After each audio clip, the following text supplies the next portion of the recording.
Hello, Slate Warrior here with a little bit of a deck profile. This is something that I've been messing around with on Dueling Network. It's a deck that's based around using this card here, Mind Crush, along with that card, DD Designator, and the Eye of Truth and Respect play to, gain the ability to look at your opponent's hand and disrupt it. It plays a Gravekeeper Engine because of Royal Tribute is a card that can get rid of cards in your opponent's hand. So, the card Royal Tribute pretty much inspired this. It's got a Gravekeeper engine, and the monster lineup is really small. But I tried to make a little bit of a rank 4 extra deck here. Most of the time, we're going to be getting out the Key Beetle to combine with the triple safe zone we have. You can play Vanity's Emptiness if you want, but this deck isn't like, it's like 0 competitive. It's like tier like D or what, tier what, 4. I don't know why I said D, but it's not even good. Like, I've won a very few games with it, but I've won other games, like fun games with my friends against other like not competitive decks. But let's go through the profile here. We got Dark Arms because I play some darks. I play what, one, two, and then so I play 8 darks, so, or nine. So this is, it's not live very often, but if I get it at the right time, it can work. It's a Allure Darkness target. A lot of times I do just get rid of it with Allure Darkness, but it's not bad. Uh, I play double Commandant to search out the triple Necro Valley, because if you draw Royal Tribute and you don't have Necro Valley, it's obviously dead. Plus, under Necro Valley, this thing's 2/1. It's not a dark, though, which really upsets me. Every Gravekeeper is dark except for this one. I don't know why. Triple Descendant. I know that in actual Gravekeepers you don't run Triple Descendant, but I'm going to run Triple Descendant because I want to bring it out with Spy, and if I need it, I can just, pitch off the Spy, and if I want to XC, I can do that. So just drawing Descendant is not as bad because we don't even run that many monsters, so just getting a monster to the hand is probably a really good thing.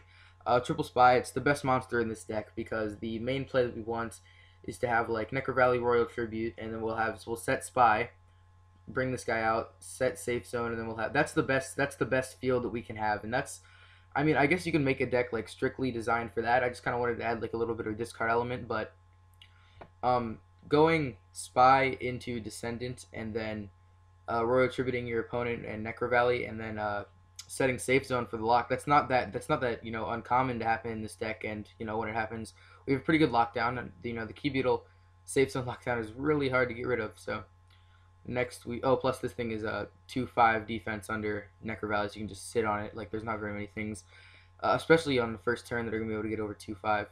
Helpo Emmer, I'm only playing it because it has a discard effect. It's level 5, so you can bring out a monster with Spy and then tribute it off. You have Helpo Emmer in your hand, and I've done that.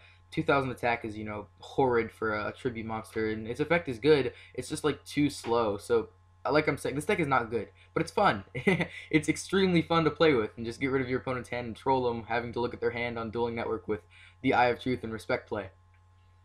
Swarm of Crows, it's another level 5, so you have to tribute and set it this time. It can poke for 12, and then it gets an effect when it's flip summoned.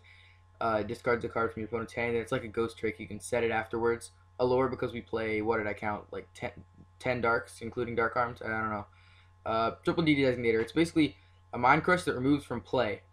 Declare one card name, look at your opponent's hand, and if he/she has the declared card in your hand, remove that one card from play. If he/she doesn't have the declared card in your hand, remove one random card in your hand from play. Where Mind Crush, you discard, so you just remove it from play. Either way, you remove it from play. It's a spell. It's not like a quick play or anything, so Mind Crush is better to like disrupt searches. But DD Designator does work out really well when you can just get rid of their entire hand if they have Respect play and you got triple of this or double of this or that with Mind Crush. If you know what's in their hand through Respect play or the Eye of Truth. Actually, Magic Planter is a card that says send a face-up continuous trap control to the graveyard to draw 2 cards. So you can get rid of the Imperial Custom or Robin Goblin, or if you have multiples of these, you don't really need multiples, so you can just get rid of it. It's a good way to cycle through cards along with the lure. Triple MST, because no matter what deck you're playing, MST is a great card, and I've come to realize that. I didn't used to like MST, especially when Heavy Storm was legal, but the card is just great. Necro Valley, because we're playing Gravekeeper Engine, it locks down graveyards, and it allows us to play this card, Royal Tribute. If you control Necro Valley, both players discard any monsters in their hands. I'm sure you all know what this does.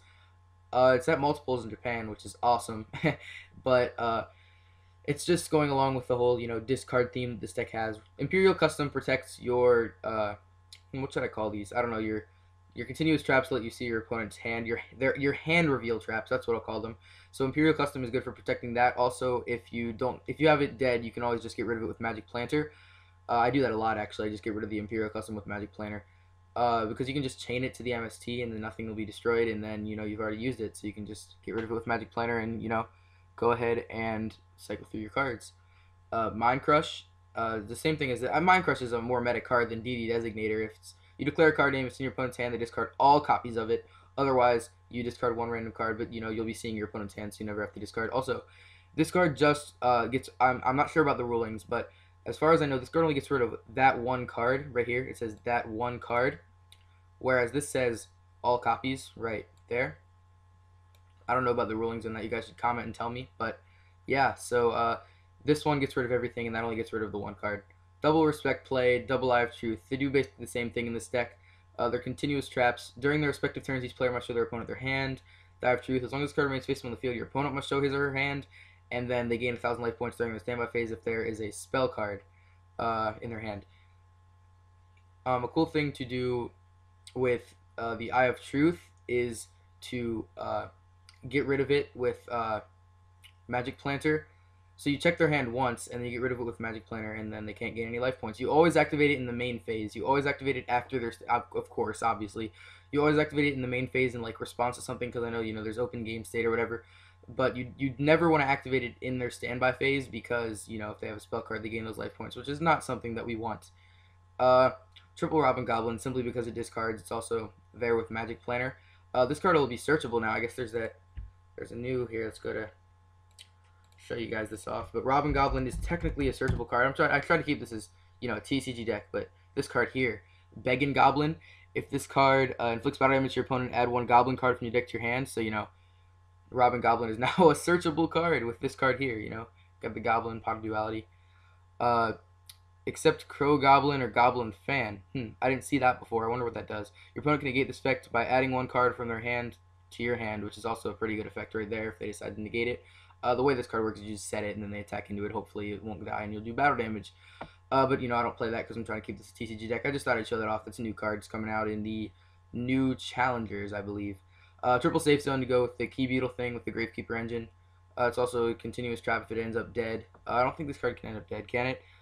Oh yeah, I can't really think of any scenarios where Safe Zone ends up dead. There could be. Oh, if a card gets flipped face down, I believe it'll detach from Safe Zone, and then you can just Magic Planter the Safe Zone and get your draws, and then the Eye of Truth. Okay, for the extra deck, it doesn't really matter. Just whatever rank 4 pool you picked. I chose Dweller, Kangor. What's that? Karn-Gorgon. God, I can't pronounce that. Karn-Gorgon. I guess this is a good time to figure out how to say it. Karn-Gorgon. Excite on Night, Cowboy, Double Arc, Ragnar Zero, Giant Hand, because $0 on DN, you see. Black Ship, Triple Key Beetle, Rhapsody and Berserk, which is a really good card against a lot of decks this format. I didn't like it before. When it first came out, I was just like, oh, that's nothing, but you can just banish 2 cards from their graveyard, and that's really good against a lot of different decks this format. Heartland Draco, Crazy Box for Skill Drain. The side deck isn't really anything important, just triples of some cards that are good this format for the side deck. But yeah, so tell me what you think about this absolutely terrible deck. I know I tell you guys normally to net deck my deck profiles. Don't play this, please don't. It's it's so bad. It's so fun though, so maybe you should. It is really fun to just flip over Respect Player the Eye of Truth and just watch your opponent struggle to keep their hand revealed to you at all times. But I appreciate any feedback on this sort of like a fun deck profile. That is the kind of deck I like to play on Dueling Network. I like to play a lot of fun decks. I like to play, decks that will keep me interested in the game, even when, the, Kleeput and, like, Shadals are kind of making people quit.